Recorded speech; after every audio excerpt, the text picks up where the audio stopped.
if she's enabled to make it. Hopefully she will. I'm going to film. Members of the public joining us that don't like it neither.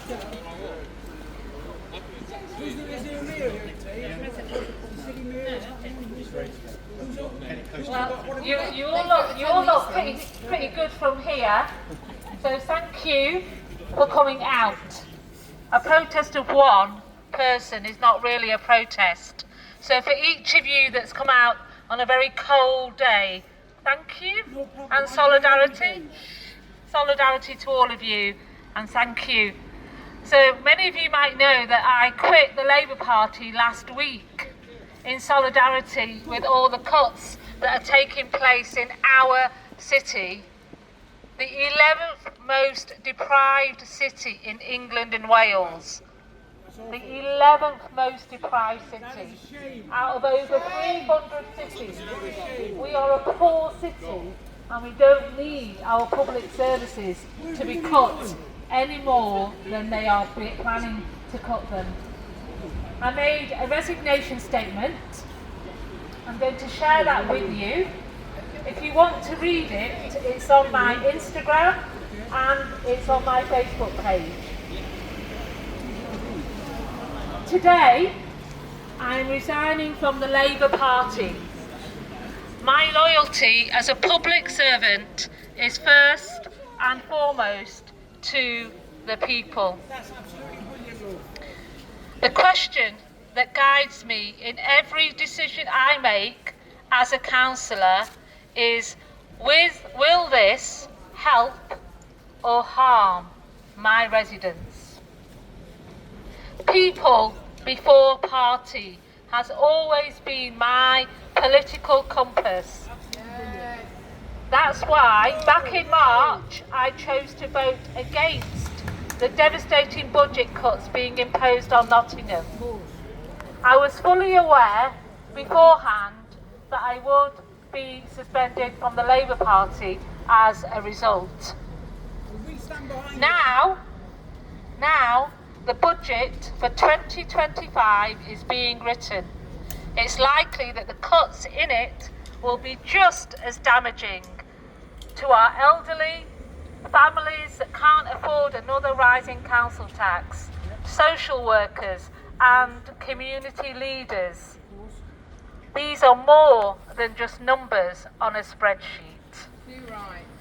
The people who will be most impacted by these cuts are going completely unheard. Yes, yes, yay! If I cannot speak up for them in the way that they want me to without being sanctioned for it, I cannot remain in the party. Thank you for taking a stand.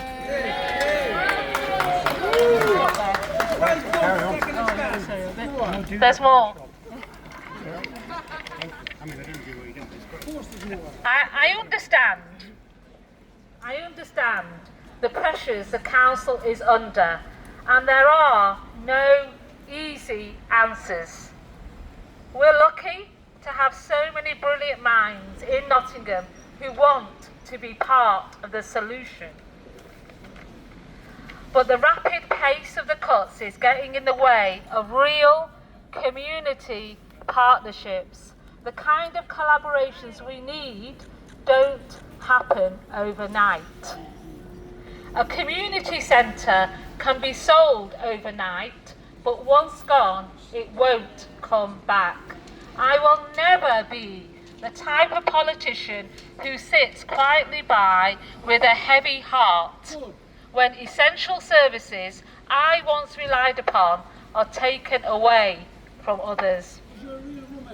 The residents, food bank volunteers, campaigners and small business owners I have spoken to in recent months feel alienated by the scale of the cuts and the way they are being handled.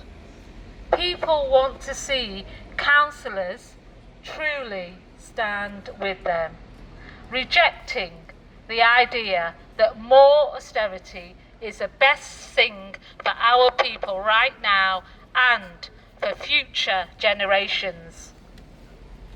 In a city with significant deprivation that ranks amongst the highest in the country for child poverty, asking residents to endure greater hardship for less in return is simply not economically or socially sustainable.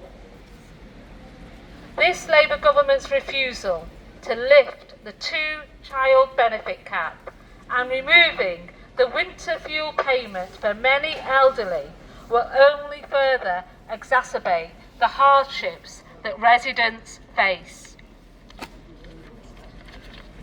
I intend to continue to work with you with the Save Our Services campaign, fellow councillors and others to save what public services we can.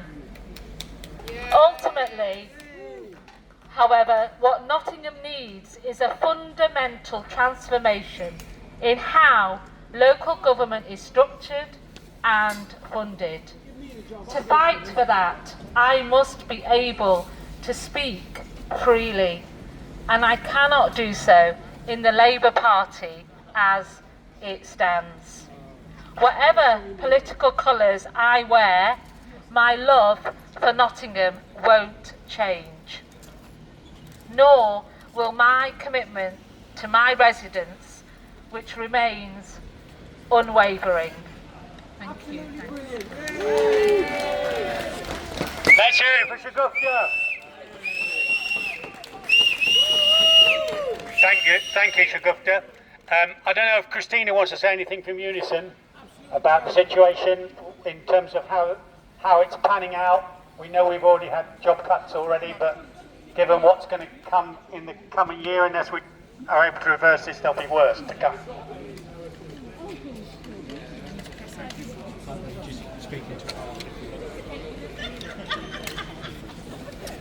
Thanks everybody for turning up today. I'm Christina from Nottingham City Unison branch, where we're facing massive job cuts for our members. We reckon over 1,000 jobs have already been cut, with another over 500 proposed for this year, and we expect more next year.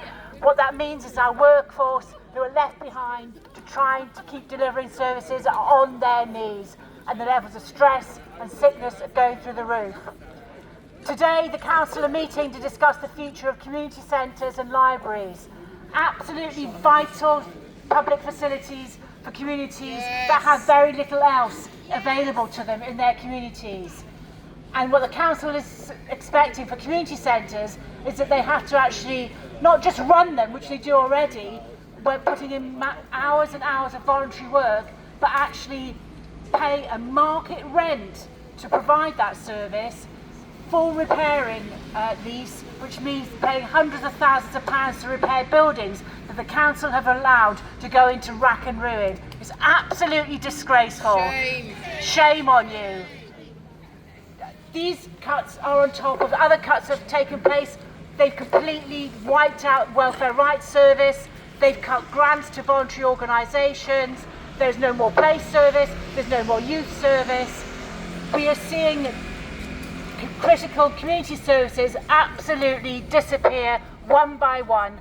And as Shuguftah said, once they're gone, they will not come back. And what that means is that those most in need are the ones that are going to suffer the most. So we need to fight the cuts, keep up the campaign, and demand that this council goes back to government and demands more funding for local councils to avoid these devastating hits to local communities. Thank you.